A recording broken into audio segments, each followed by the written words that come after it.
বলুন মারহাবা।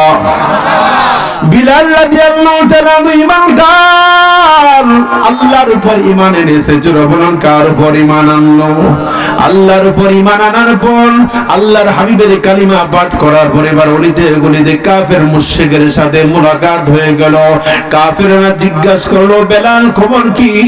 বেলাল বলে, আমি এবার কালিমা পড়ে মুসলমান হয়ে গেলাম, এক আল্লাহর বান্দা হয়ে গেলাম।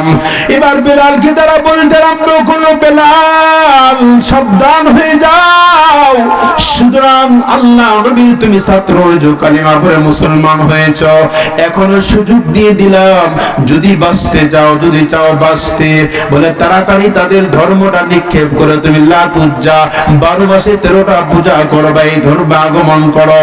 বেলাল বসার থেকে দাঁড়াইয়া বুকটা টান করে বলতেছে, বলে না না না, বেলাল জীবন দিবে, তারপরও যে কালিমা গ্রহণ করেছে, আল্লাহর মহব্বত অর্জন করলো, ওই আল্লাহর মহব্বত বেলাল আর কখনো ছাড়তে পারে না, ছাড়বে না। জোরে জোরে বলুন না সুবহানাল্লাহ। এক পর্যায়ে বেলালকে গ্রেফতার করতে আরম্ভ করলেন মুসলমান, কারণ বেলাল ঈমানদার, তার দিলের ভিতরে আল্লাহ নবীর মহব্বত, আল্লাহ পাকের মহব্বত, বলে দুনিয়ার কোন মাখলুকের মহব্বত তার ভিতরে নাই। যেই মাত্র বেলালকে গ্রেফতার করলো, বেলালকে তারা দফায় দফায় নির্যাতন স্টিম লাগা শুরু করে দিয়ে দিল, হাত বাঁধতে আরম্ভ করলো, পা বাঁধতে আরম্ভ করলো যুবক।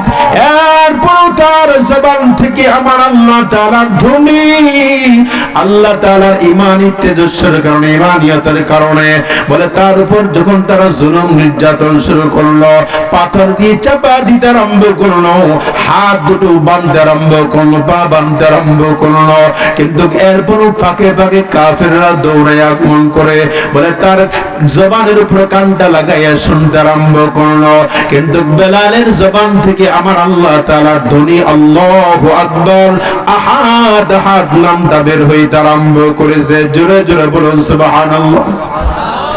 আল্লাহ নবী ফরমান, বেলাল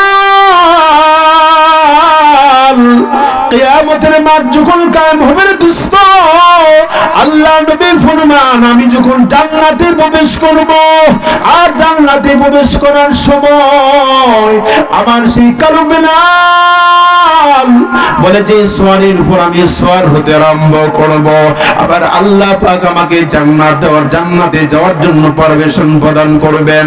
এমন সময় আমার বেলাল, যে বেলালের মদিনার ভিতরে মা নাই, বাবা নাই, কষ্টের ডাকে বহন করবে, এক ফোঁটা চোখের পানি ছাড়বে, বলে নাই বলতে কেউ নাই, বলে সেই মদিনা মক্কার ভিতরে একজন ছিল, তার নাম হলো মুহাম্মদ। জোরে বলুন তার নাম কি? আর জোরে বলুন তার নাম কি? মুহাম্মদ।